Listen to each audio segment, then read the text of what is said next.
ഒരു നഗരത്തിന്റെ തിരക്കിനിടയിൽ റോഡരികിൽ കിടക്കുന്ന ചെറിയൊരു ഭൂമി കഷണം. വലിപ്പം വെറും 1 സെന്റ്. പക്ഷേ അതിന്റെ വില കേട്ടാൽ ഒരുപക്ഷെ നിങ്ങൾ വിശ്വസിക്കില്ല. 30 ലക്ഷം, 40 ലക്ഷം, ചില സ്ഥലങ്ങളിൽ അതിലും ഉയർന്ന വില. ഒരിക്കൽ ഇതേ ഭൂമി സാധാരണ കൃഷിയിടമായിരുന്നിരിക്കാം.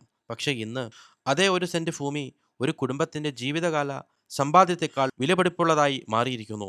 അപ്പോൾ സ്വാഭാവികമായും ഒരു ചോദ്യം ഉയരും. എന്താണ് ഈ മണ്ണിന്റെ പ്രത്യേകത? ഇവിടെ സ്വർണമുണ്ടോ? ഇല്ല. വജ്രമുണ്ടോ? ഇല്ല. എണ്ണക്കിണറുണ്ടോ? അതുമില്ല. പിന്നെ എന്താണ് ഇത്ര വലിയ വിലയ്ക്ക് പിന്നിൽ? ഉത്തരം മണ്ണിനുള്ളിലല്ല, മണ്ണ് കിടക്കുന്ന സ്ഥാനമാണ്. ഭൂമിയുടെ വില നിശ്ചയിക്കുന്നത് അതിൻ്റെ വലിപ്പം മാത്രമല്ല, അതിൻ്റെ ഭാവിയാണ്. ഇന്നത്തെ വീഡിയോയിൽ നമ്മൾ അന്വേഷിക്കാൻ പോകുന്നത് അതാണ്. കേരളത്തിലെ വില കൂടിയ ഭൂമിയുടെ പിന്നിലെ യഥാർത്ഥ കഥ. ഭൂമിക്ക് വില നിശ്ചയിക്കുന്നത് ആരാണ്? നമ്മുടെ നാട്ടിൽ 1 സെന്റ് ഭൂമിയുടെ വില ചോദിച്ചാൽ പലരും ആദ്യം പറയുക ഒരു സംഖ്യയായിരിക്കും. ഇവിടെ 1 സെന്റിന് 10 ലക്ഷം, അവിടെ 20 ലക്ഷം, മെയിൻ റോഡിലാണെങ്കിൽ 30 ലക്ഷം. പക്ഷേ ആ സംഖ്യ എവിടെ നിന്നാണ് വരുന്നത്? ഭൂമിയുടെ വില എന്നത് വെറും ഒരു മണ്ണിന്റെ വിലയല്ല. അത് പ്രധാനമായും 3 കാര്യങ്ങളുടെ കൂട്ടിച്ചേർക്കലാണ്: സ്ഥലം, ആവശ്യം, ഭാവിയിലെ സാധ്യത. ഒരു ഉദാഹരണം നോക്കാം. ഒരു ഗ്രാമപഞ്ചായത്ത് 5 സെന്റ് ഭൂമിയുണ്ട്. അവിടെ 1 സെന്റിന് 2 ലക്ഷം രൂപ. 5 സെന്റിന് ആകെ 10 ലക്ഷം. അതേ 5 സെന്റ് നഗരത്തിന്റെ പ്രധാന ഭാഗത്താണെങ്കിൽ 1 സെന്റിന് 20 ലക്ഷം. അപ്പോൾ 5 സെന്റിന് 1 കോടി. സ്ഥലം മാറിയപ്പോൾ ഭൂമിയുടെ അളവ് മാറിയില്ല, മണ്ണ് മാറിയില്ല, പക്ഷേ വില 10 മടങ്ങായി. എന്തുകൊണ്ട്? അവിടെ കൂടുതൽ ആളുകൾക്ക് താമസിക്കണം, അവിടെ കൂടുതൽ സ്ഥാപനങ്ങൾ വേണം, കൂടുതൽ ഓഫീസുകൾ വേണം, കൂടുതൽ വ്യാപാരം നടക്കുന്നു. അതായത് ഭൂമിയുടെ വില നിർണ്ണയിക്കുന്നത് ഭൂമിയുടെ വലിപ്പം മാത്രമല്ല, അതിന് ചുറ്റുമുള്ള ലോകമാണ്. കൊച്ചിയിലേക്ക് വരാം. ഇനി കേരളത്തിലെ ഏറ്റവും ഇൻട്രസ്റ്റിംഗ് റിയൽ എസ്റ്റേറ്റ് സ്റ്റോറീസ് ഉള്ള നഗരങ്ങളിൽ ഒന്നിലേക്ക് വരാം. ഇവിടെയാണ് കേട്ടോ ഏറ്റവും കൂടുതൽ വിലപിടിപ്പുള്ള സ്ഥലങ്ങളും. അതിലേക്ക് വരാം. കേരളത്തിന്റെ സാമ്പത്തിക തലസ്ഥാനം എന്ന് പലരും വിശേഷിപ്പിക്കുന്ന നഗരം. പോർട്ടുണ്ട്, airport, metro, water metro, IT hub, shopping centres, 5 star hotels, national highway, smart city, info park, ഇവയെല്ലാം ഒരു നഗരത്തിൽ ഒരുമിച്ച് വരുമ്പോൾ സംഭവിക്കുന്നത് എന്താണ്? ഭൂമിയുടെ ആവശ്യകത ഉയരുന്നു. കൊച്ചിയിലെ മറൈൻ ഡ്രൈവ് പോലുള്ള പ്രൈം ലൊക്കേഷനിൽ ഭൂമിയുടെ വില വർഷങ്ങളായി ഉയർന്ന നിലയിലാണ്.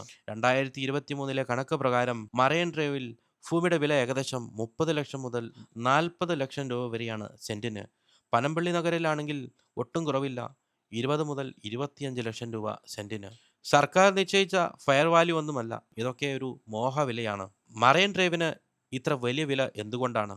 ഒരു സ്ഥലത്തിന്റെ വില മനസ്സിലാക്കണമെങ്കിൽ ആദ്യം അവിടുത്തെ ജിയോഗ്രാഫി മനസ്സിലാക്കണം. മറൈൻ ഡ്രൈവ് എന്നാൽ ഒരു വശത്ത് നഗരം, മറ്റൊരു വശത്ത് കായൽ, അതിനടുത്ത് commercial areas, hotel, shopping, transport, business centre, prime apartments, water front living, ഇവയെല്ലാം ഒന്നിച്ചെത്തുമ്പോൾ ഭൂമിക്ക് ലഭിക്കുന്നത് അസാധാരണമായ വാല്യൂ ആണ്. പഴയ ഭൂവുടമകൾ എങ്ങനെ കോടീശ്വരന്മാരായി? ഇവിടെയാണ് കഥ കൂടുതൽ ഇൻട്രസ്റ്റിംഗ് ആക്കുന്നത്. ഇന്ന് 1 സെന്റിന് 30 ലക്ഷം വിലയുള്ള ഭൂമി 30 വർഷം മുമ്പ് എന്തായിരുന്നിരിക്കും? അന്ന് ആ സ്ഥലങ്ങൾ നഗരത്തിന്റെ ഏറ്റവും പ്രധാനപ്പെട്ട ഭാഗങ്ങളിലായിരുന്നില്ലെങ്കിൽ പല ഭൂവുടമകളും ആ ഭൂമി തലമുറകളായി കൈവശം വെച്ചവരായിരിക്കും. അന്ന് ആരും കരുതിയില്ലായിരിക്കാം ഇവിടെ ഒരിക്കൽ കോടികളുടെ വില വരും എന്ന്. ഒരു കുടുംബത്തിന് 20 സെന്റ് ഭൂമി ഉണ്ടായിരുന്നുവെന്ന് കരുതുക. അത് ഒരു കാലത്ത് സാധാരണ കുടുംബ സ്വത്ത്. പക്ഷേ നഗരവികസനം ആ പ്രദേശത്തെത്തിയപ്പോൾ 20 സെന്റ് ഇൻറ്റു 30 ലക്ഷം, അത് 6 കോടി രൂപയായി. ഭൂമിയുടെ വിസ്തീർണം മാറിയില്ല, വീട് മാറിയില്ല, പക്ഷേ അതിൻ്റെ ചുറ്റുമുള്ള നഗരം മാറി. ഇതാണ് കേരളത്തിലെ പല പഴയ ഭൂവുടമകളുടെ സമ്പത്തിൻ്റെ പിന്നിലെ പ്രധാന കഥകളിലൊന്ന്. അവർ ഒരുപക്ഷെ ബിസിനസ് നടത്തിയിരുന്നില്ല, വലിയ കമ്പനി ഉണ്ടായിരുന്നില്ല, പക്ഷെ അവരുടെ കൈവശം ഉണ്ടായിരുന്ന ഒരു അസറ്റ്, സ്ഥലം. കാലം അതിൻ്റെ വില കൂട്ടി. 2026 റിപ്പോർട്ട് പ്രകാരം ഹൈവേ എക്സ്പാൻഷൻ നഗരത്തിന്റെ റിയൽ എസ്റ്റേറ്റ് മാപ്പ് തന്നെ മാറ്റുകയാണ്. മരട്, കുണ്ടന്നൂർ, മടവണ, കൂനമാവ് തുടങ്ങിയ നഗരപരിസര പ്രദേശങ്ങൾ കൂടുതൽ ശ്രദ്ധ നേടുകയാണ്. ചില റിപ്പോർട്ടുകൾ കൊച്ചി സിറ്റി, കാക്കനാട് ഭാഗങ്ങളിൽ ഏകദേശം 25 മുതൽ 40 ലക്ഷം സെന്റിന്റെ നിരക്കുകൾ സൂചിപ്പിക്കുമ്പോൾ, ചില വളർന്നു വരുന്ന ഔട്ട്കേർട്സിൽ 7 മുതൽ 10 ലക്ഷം സെന്റ് പോലുള്ള നിരക്കുകളാണ് റിപ്പോർട്ട് ചെയ്യുന്നത്. ഇവിടെ ശ്രദ്ധിക്കേണ്ട ഒരു കാര്യമാണ്, ഇന്നത്തെ ഔട്ട്കേർട്സ് നാളത്തെ സിറ്റിയാകാം. ഇതാണ് റിയൽ എസ്റ്റേറ്റിന്റെ ഏറ്റവും വലിയ ഗെയിം. പക്ഷേ ഭൂമിയുടെ വില എങ്ങനെ മാറുന്നു എന്ന് മനസ്സിലാകണമെങ്കിൽ നമുക്കൊരു യഥാർത്ഥ കഥയിലേക്ക് പോകാം. ബാംഗ്ലൂര് സർജാർപൂര 2001. ഇന്നത്തെ പോലെ വലിയ ടെക് കമ്പനികളും ആകാശം മുട്ടുന്ന കെട്ടിടങ്ങളും നിറഞ്ഞ ഒരു നഗരപ്രദേശമായിരുന്നില്ല അത്. അന്ന് അവിടെയുള്ള ഭൂമിയുടെ വില ഏക്കറിന് വെറും 5 മുതൽ 6 ലക്ഷം രൂപ വരെ. അപ്പോഴാണ് ഒരു മനുഷ്യൻ ആ ഭൂമിയിലേക്ക് നോക്കുന്നത്. പേര് CJ റോയി. അദ്ദേഹം കണ്ടത് അന്നത്തെ സർജാപൂരയെ മാത്രമായിരുന്നില്ല, വളരാൻ പോകുന്ന ഒരു ബംഗളൂരുവിനെയായിരുന്നു. ഭൂമി വാങ്ങി കാലം കടന്നുപോയി. ബാംഗ്ലൂരു വളർന്നു. ഐ.ടി. കമ്പനികളെത്തി. റോഡുകൾ വികസിച്ചു. നഗരത്തിന്റെ അതിരുകൾ പുറത്തേക്ക് വ്യാപിച്ചു. ഒരിക്കൽ നഗരത്തിന്റെ പുറംപോക്കായി തോന്നിയിരുന്ന സർജാപുര പതിയെ ബാംഗ്ലൂരുവിന്റെ പ്രധാന ഐ.ടി. കോറിഡോറിൽ ഒന്നായി മാറി. അതിനൊപ്പം സംഭവിച്ചത് എന്താണെന്നറിയാമോ? ഭൂമിയുടെ വില കുതിച്ചു. ഏക്കറിന് ഏതാനും ലക്ഷം രൂപ വിലയുണ്ടായിരുന്ന ഭൂമി പിന്നീട് ചതുരശ്ര അടിക്ക് തന്നെ ആയിരക്കണക്കിന് രൂപ വിലമതിക്കുന്ന ആസ്തിയായി മാറി. ദ ഇന്ത്യൻ എക്സ്പ്രസ് റിപ്പോർട്ട് പ്രകാരം ഈ പ്രദേശത്തെ ഭൂമിയുടെ വില പിന്നീട് ഏകദേശം ചതുരശ്ര അടിക്ക് 8,000 മുതൽ 10,000 വരെ എത്തിയിരുന്നു. അവിടെ നിന്നാണ് മറ്റൊരു കഥ തുടങ്ങുന്നത്.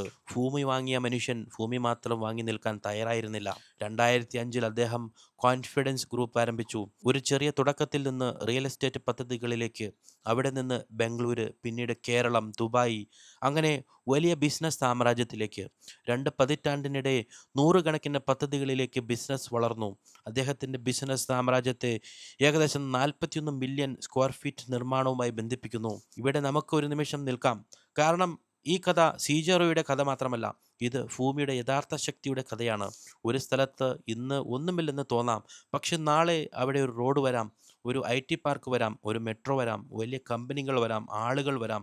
അങ്ങനെ ഒരു സാധാരണ ഭൂമി കോടികളുടെ ആസ്തിയായി മാറാം. സീജറോയുടെ സർജാപൂര ഭൂമിയുടെ കഥ അതിൻ്റെ ഒരു ഉദാഹരണമാണ്. പക്ഷേ അതിനൊപ്പം മറ്റൊരു ചോദ്യം കൂടി ഉയരുന്നു.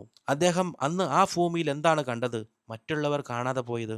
അതാണല്ലോ യഥാർത്ഥ ചോദ്യം. കാരണം റിയൽ എസ്റ്റേറ്റിൻ്റെ ഏറ്റവും വലിയ ലാഭം ഭൂമിയുടെ വില ഉയർന്നതിന് ശേഷം വാങ്ങുന്നതിലല്ല, വില ഉയർന്നതിന് മുമ്പ് തന്നെ അതിൻ്റെ സാധ്യത മനസ്സിലാക്കി തിരിച്ചറിഞ്ഞ് അവിടെ വസ്തു മേടിക്കുന്നതിലാണ്. ഇന്ന് കേരളത്തിൽ വില കുറഞ്ഞതായി തോന്നുന്ന ഏതൊക്കെ സ്ഥലങ്ങളാണ് അടുത്ത 10 വർഷത്തിൽ വലിയ റിയൽ എസ്റ്റേറ്റ് ഹോട്ട്സ്പോട്ടായി മാറാൻ പോകുന്നത്?